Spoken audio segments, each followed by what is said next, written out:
Hello, this is Dr. Mark Miravalle. I'm here in Ireland with Anne, a lay apostle. We're going through Volume 7 entitled Greetings from Heaven.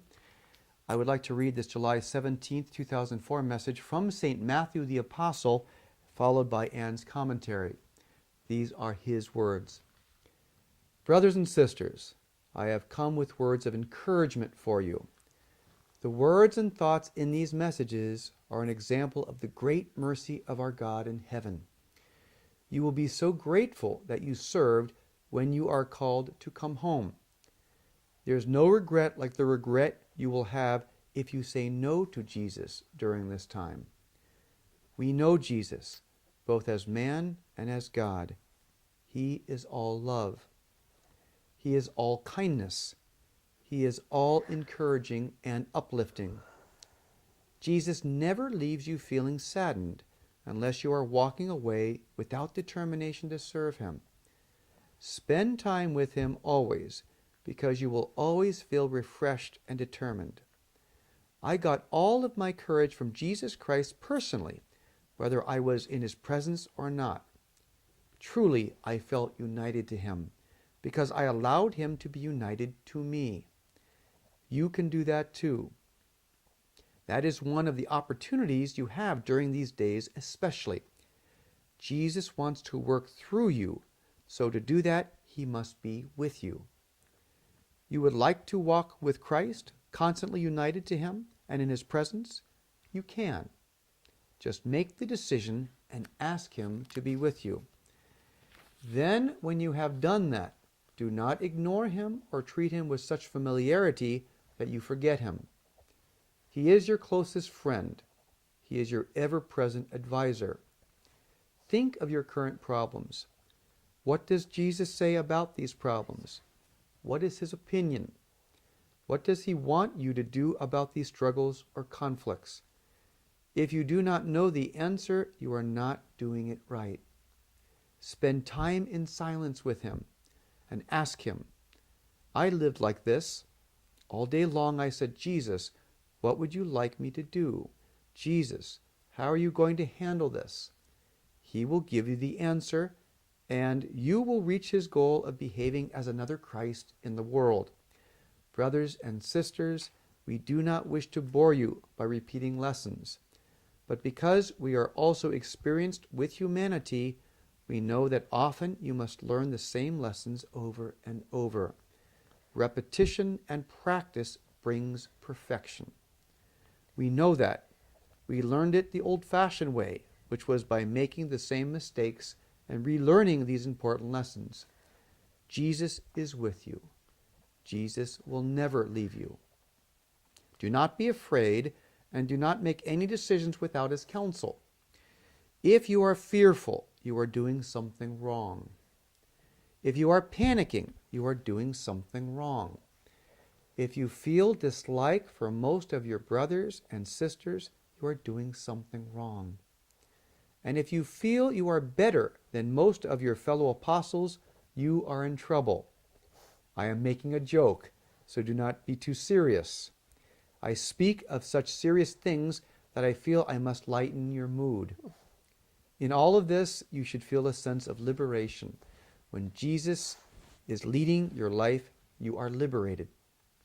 Can you imagine the burden of doing it all by yourself? Imagine the fear of making mistakes if you put yourself back in charge. Truly, once you begin walking with Christ, it would be very traumatic to break away on your own again. The world would once again become the frightening place it is for non-believers. I love you so passionately, my friends. We all do. We are so eager to help you. We can give you the most beautiful counsel.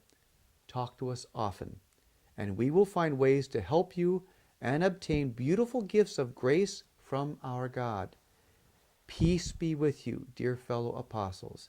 You are in the greatest of company. Grand, beautiful message, and your thoughts.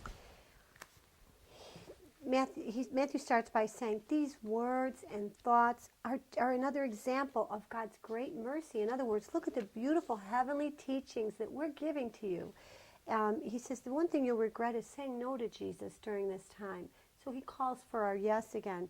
He says Jesus is all love, all kindness. He said he never leaves you saddened unless you're walking away from service to him. That's when our hearts will be heavy. He said that he got all his courage from Jesus, whether he was with him or not. In other words, his thought of Jesus gave him courage. And that's how we need to be.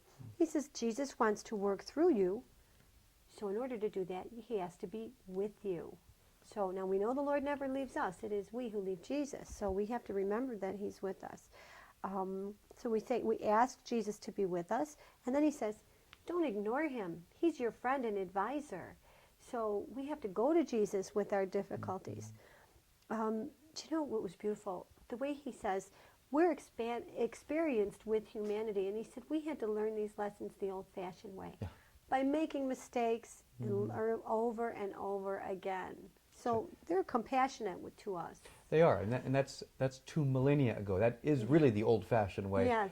And yet we know it's true. We know that we need to repeat these lessons, and we have to try again, and it's an ongoing process, and they make that clear. They make that clear, and we are willing for that. He says something very funny here. He says, we make decisions with his counsel. He says, if you're fearful, you're doing something wrong. If you're panicking, you're doing something wrong. If you dislike most of your brothers and sisters, you're doing something wrong. And at that stage, he says, if you feel better than anyone, you're in real trouble, you know. And basically, and then he says, I'm joking. I'm making a joke. I remember when recording that, and it was so serious. And I was, recording this like, oh yeah, that's wrong. Okay, it's wrong if you're fearful, if you're panicking, if you dislike most of your brothers and sisters. And by that point, I was like, oh my gosh, imagine disliking. And then he says, if you feel better than everyone else, you're in real trouble, like kind of thing. It was funny. Right. They're very funny. Right. Yeah. Yes, I mean, humor is a reflection of divine humor. I mean, otherwise we wouldn't have it. Yes. But yeah, it is heavy instruction, but it's made light by the grace, by the peace. And also by this constant support we have with them, that they're going to see us through this. They're going to direct us through this process. Right. And then he says, this is liberating. He says, you're liberated if Jesus is leading you. He says, imagine now doing it all by yourself, saying, no, thank you, Lord. I don't need your help. I'm going to strike off on my own path. That is a scary thought. It is scary, and it's what he said earlier in the message. I mean, personally, the idea that we're supposed to do this by ourselves is scary. Also, globally, the idea that God doesn't intervene, that's the only thing that should scare us. The fact that he's intervening through messages like these, giving us counsel and grace, that's the good news. That's the positive thing. The only thing we'd have to fear is if God left us to our own designs. Abandoned and us. the same thing for us, if we leave ourselves to our own designs instead of responding to the graces and the blessings that come through this generosity of message. They're such heavenly thoughts. Aren't they? And it has the taste of peace and encouragement, and that's a gift of the Spirit. Thank you, Anne.